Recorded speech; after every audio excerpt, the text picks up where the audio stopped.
আমার যে বাসুর ঘরে বাচ্চা হয়েছে ওই বাচ্চাটা তো অবৈধ, ওটা তো আমার না। রাত্রে যখন আমারে বলছে যে তোরা যাই ঘুমা, তখন এর বেদনা শুরু হয়ে গেছে। তখন মানুষ বেগুন হজাক হয়ে গেছে, মানুষ সব ইয়ে হয়ে গেছে যে কিরে পরিস্থিতি, বোধে বেদনা উঠে গেছে।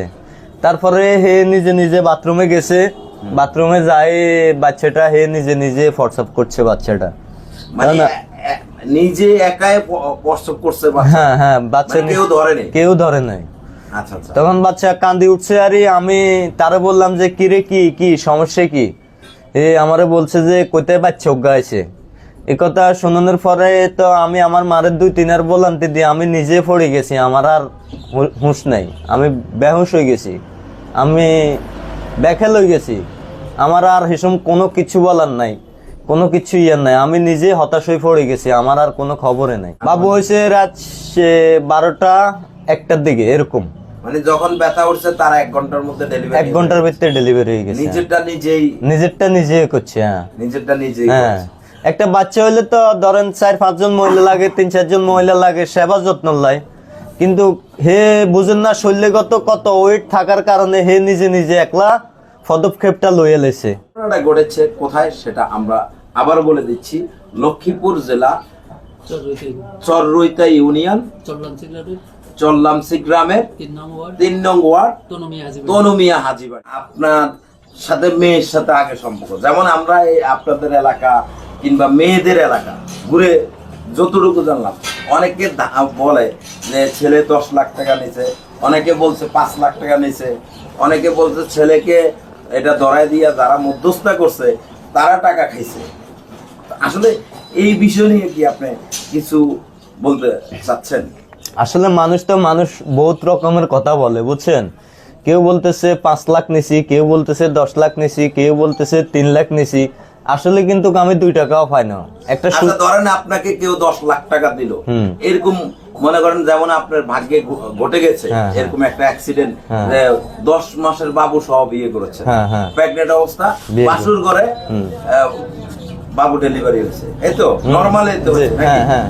আচ্ছা, ধরেন আপনাকে আপনার জানা শর্তে আপনাকে কেউ 10 লাখ টাকা দিল, আপনি কি করবেন?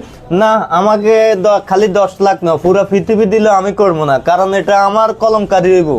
মানুষের কাছে আমি গেলে কইব যে তুই অবৈধ সন্তান লই আডস, অবৈধ মেয়েলে ঘর করস।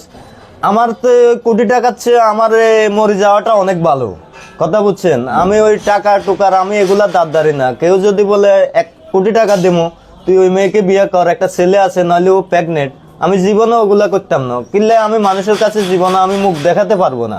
আচ্ছা, আমাদের পাশে একজন ভাই আছে, ইনি কালকে বললো যে আমাকে যদি কেউ 10 লাখ টাকা দেয় তাহলে আমি বিয়ে করব। হ্যাঁ, এরকম প্রেগনেন্ট আলা একজন মহিলা কিংবা 10 মাসের বাবু সহ, হ্যাঁ, কিংবা বাসুর ঘরে এরকম বাবু হবে, এরকম মেয়ে বিয়ে করবে। তো আসলে উনি 10 লাখ টাকা বিয়ে করতে রাজি, আপনি রাজি না কেন? আমার ওই হারাম টাকার দরকার নাই। আসলে আমি সৎভাবে 2 টাকা ইনকাম করবো, তো ওই 2 টাকা আমি খাবো। আমি হরের টাকা আনি যে তেলে জালে খাবো, তেলে জালে চলবো, আমার ওই ধরনের কোনো প্রোগ্রাম নাই। আমি ছোটবেলার থেকে কর্ম করে আইতেছি, কর্ম করে যাইতেছি। মানে মূল কথা হলো আপনার সম্মানটা, হ্যাঁ, সম্মানটা চাচ্ছি। হ্যাঁ। আচ্ছা, তো এই যে অনেকে যে বললো মেয়ের সাথে আপনার সাথে আগের থেকে একটা ভালোবাসার সম্পর্ক ছিল, না, আমার সাথে কোনো সম্পর্ক ছিল না। মানে অনেকে বলে, অনেকে ধারণা করছে যে হয়তো নাইলে এরকম গর্ভবতী মেয়ে বাসুর ঘরে ডেলিভারি হয়েছে, এটা তো অবশ্যই, এটা সাধারণত সবাইরই তো একটা ধারণা, এটা দেখারই তো কথা, তাই না? এই কারণে আর কি অনেকে বলছে। আসলে এই বিষয়টা কি বলে? এই বিষয়টা হইলো ধরেন অনেকে কইছে, কিন্তু আমি তো ধারণা ওটা করি না। মানুষ যেটা করে আমি তো ওটা ধারণা করি না। আমি সামাজিক জীবনে সামাজিকভাবে ধারণাটা চাইছি, সামাজিক জীবনের সামাজিক ধারণাটা চাইছি। মানুষ কত ধরনের বিবেচনা করব, কত ধরনের কিছু বলবো, ওগুলা আমি নিয়ে চললে তো আর হইতো না। আচ্ছা বড় ভাই, একটা প্রশ্ন, এটা হচ্ছে আপনি মেয়েটাকে বিয়েটা কিভাবে করেছেন? মানে বিয়েটা আপনার আনুষ্ঠানিক ভাবে হয়েছে না আনুষ্ঠানিক ছাড়া অন্যভাবে হয়েছে? বিয়েটা হয়েছে কোর্টে। মানে কোর্টে কেন? হ্যাঁ, কোর্টে হয়েছে। মেয়ের বয়স বলে 14 বছর, সামাজিক ভাবে বিয়ে হবে না, কোর্টের মাধ্যমে বিয়ে করতে হবে। মেয়ের বয়স যত 14 বছর, তো এই কারণে কোর্টের মাধ্যমে বিয়েটা হয়েছে। আচ্ছা, মানে এই যে 14 বছরের মেয়ে আবার 10 মাসের গর্ভবতী কথা বলছে, ছিল লাম্বা টাম্বা মোটা গাটা। আচ্ছা, তো এই যে 14 বছরের মেয়ে কি কোর্টে বিয়ে হয়? 14 বছরের মেয়ে কোর্টে বিয়ে হয় না, ঠিক আছে। এখন আমরা কোর্টে গেছি, এটা যাচাই বাছাই করছি, করার পরে সবাই বলতেছে যে না, এই মেয়ের তো 14 বছর বোঝা যায় না, এই মেয়ের বহুত বয়স হয়েছে, ঠিক আছে নি। তখন তারা আর এত কিছু ইয়ে করে না। আচ্ছা আচ্ছা, মানে অত কিছু দেখেন, অত কিছু দেখেন। এই যে কোর্টে যে আপনারা মেয়েটা নিয়েছেন, আপনি কি মেয়ের বাড়ি থেকে কোর্টে নিয়ে গেছেন, না আপনি আপনার বাড়ি থেকে কোর্টে গেছেন? না, আমি আমার বাড়ির থেকে কোর্টে গেছি।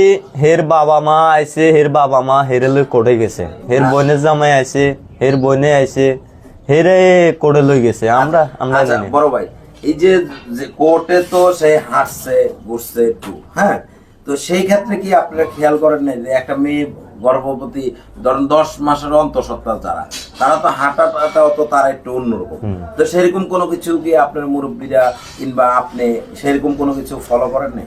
হেরা তো আলাদাভাবে সেফটি ওই জায়গাতে আসি বসে রয়েছে। তা আমরা জায়গার যাই উপস্থিত পাইছি, পাওয়ার পরে মানে আমরা সেখানে, মেয়ে তো বইটাতে ছিল, ওখানে কিছু মালুম করে পারি নাই, তো অত কিছু আর বুঝি হারি না। আসলে তো কোর্ট থেকে যখন আপনি বাড়িতে নিয়ে আসছেন, কোর্ট থেকে তো বাড়িতে আনছেন নাকি সরাসরি আপনার বাড়িতে, তখন তো হাঁটছে, হাইটে তো সেই গাড়িতে উঠছে, সিএনজিতে আসছেন না রিক্সা আসছেন? সিএনজিতে আছে। সিএনজিতে আসছেন, তো সিএনজিতে যখন একটা মেয়ে উঠে, ধরেন যেটা আপনারও বয়স হয়েছে আমারও বয়স হয়েছে, আমরা যেটা বুঝি, একটা গর্ভবতী মহিলা 10 মাসের অন্তঃসত্ত্বা, সে গাড়িতে বসলো, একটু তার বসার ধরন অন্যরকম থাকবে, সে হাঁটলেও তার হাঁটার ধরন অন্যরকম থাকবে, সে কোথাও মনে করেন মানে কোনো কাজ করতে চাইলেও তার ধরনটা অন্যরকম থাকবে। সেরকম কোনো কিছু কি আপনারা খেয়াল করেন নাই? আমরা আসলে সঠিকভাবে যদি খেয়াল করতাম তাহলে তো আমরা আরো দূরে আগাইতাম না, আমরা এখানে বাদ দিয়ে দিতাম। আসলে আমরা না বুঝি না জানি আমরা একটা বিপদে পড়ে গেছি। এখন হেতারা জানি হুনি কিলে আঙ্গরে এই বিপদটা থালাইলো, কিন্তু আমরা যদি জানতাম তাহলে আমরা বিয়া ওই কোডা হইতাম না, আমরা হেতা করে হাইয়ান্তায় হার করে দিতাম। আসলে আমরা অতটুক দেখি না, আর অতটুক আমরা জানি খেয়াল করি না। আচ্ছা, আপনার মায়ের বয়স কত? আমার মায়ের বয়স কত, 60 হইব। আচ্ছা, তেমন বয়স, তারপর উনি একজন, মানে আপনার ভাই বোন কয়জন? আমরা ভাই বোন 4 জন। 4 জন, মানে উনি তো অভিজ্ঞ একজন মুরব্বী, উনিও খেয়াল করলো না? না, হেতে না তো কোড়ে জানো, জানে। বাড়িতে আসার পর অবশ্যই একদম ঘাটার থেকে তো হাইটা গেছে মেয়ে? না, ডাইরেক্ট গদ্দুয়ারের সামনে গাড়ি দিলে নামছে, নামার পরে হের বইনে ধরি গদ দিকে নিছে। আচ্ছা, নি চেয়ারে বসায় পরে আরেক রুমে নিছে, নেওয়ার পরে হে রুমে নি মাইয়ারে বইয়ে থুই দিছে। মাইয়ার বইনটাই আসিল, হেতাকে ভিতরে কিছু আছে আমরা তো আর জানি না, মেয়ের বইনের লগে আসিল।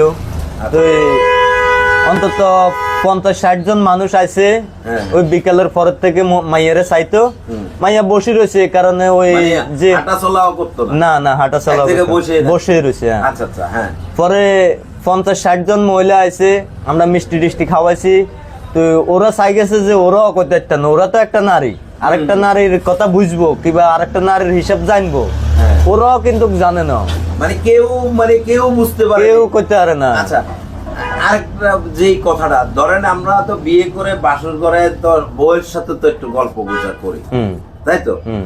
আপনি মানে ভাবির কাছে কোন সময় গিয়েছিলেন? আমি তো কথা বলার সুযোগে পাই না, কথা বলার আমি কোনো সুযোগে পাই না। আমি রাত্রে যখন আমারে বলছে যে তোরা যাই ঘুমা, তখন এর বেদনা শুরু হয়ে গেছে, তখন মানুষ বেগুন হজাক হয়ে গেছে, মানুষ সব হয়ে গেছে যে কিরে পরিস্থিতি, বোধে বেদনা উঠে গেছে। তারপরে হে নিজে বাথরুমে গেছে, বাথরুমে যায় বাচ্চাটা, হে নিজে ফটসপ করছে বাচ্চাটা, নিজে একাই প্রসব করছে। হ্যাঁ, বাচ্চা কেউ ধরে নাই। আচ্ছা, তখন বাচ্চা কান্দি উঠছে, আর আমি তারে বললাম যে কিরে কি সমস্যা কি? আমারে বলছে যে কোথায় বাচ্চা অজ্ঞা আছে, এ কথা শোনানোর পরে তো আমি আমার মারের 2-3 বলান্তি দিয়ে আমি নিজে পড়ে গেছি, আমার আর হুঁশ নাই, আমি বেহুশ হয়ে গেছি, আমি বেখেল হয়ে গেছি, আমার আর হিসম কোনো কিছু বলার নাই, কোনো কিছু ইয়ে নাই, আমি নিজে হতাশ হয়ে পড়ে গেছি, আমার আর কোনো খবরে নাই। আচ্ছা, তাহলে ডেলি মানে বাবু হয়েছে রাত কয়টায়? বাবু হয়েছে রাত 12টা-1টার দিকে এরকম। মানে যখন ব্যথা উঠছে তার 1 ঘন্টার মধ্যে 1 ডেলিভারি? ঘন্টার ভিতরে ডেলিভারি হয়ে গেছে। নিজেরটা নিজে করছে। হ্যাঁ, নিজেরটা নিজেই হ্যাঁ। একটা বাচ্চা হইলে তো ধরেন 4-5 জন মহিলা লাগে, 3-4 জন মহিলা লাগে, সেবা যত্ন লাই, কিন্তু হে বুঝেন না শৈলীগত কত ওয়েট থাকার কারণে হে নিজে নিজে একলা পদক্ষেপটা লইয়া লেছে। ঘটনাটা ঘটেছে কোথায় সেটা আমরা আবার বলে দিচ্ছি। লক্ষ্মীপুর জেলা চররুইতা ইউনিয়ন চল্লামসি গ্রামের 3 নং ওয়ার্ড তনুমিয়া হাজিবাড়িতে।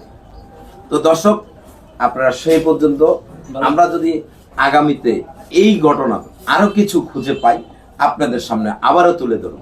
সেই পর্যন্ত আপনারা আমাদের সঙ্গে থাকবেন, ভালো থাকবেন, সুস্থ থাকবেন। আল্লাহ হাফেজ।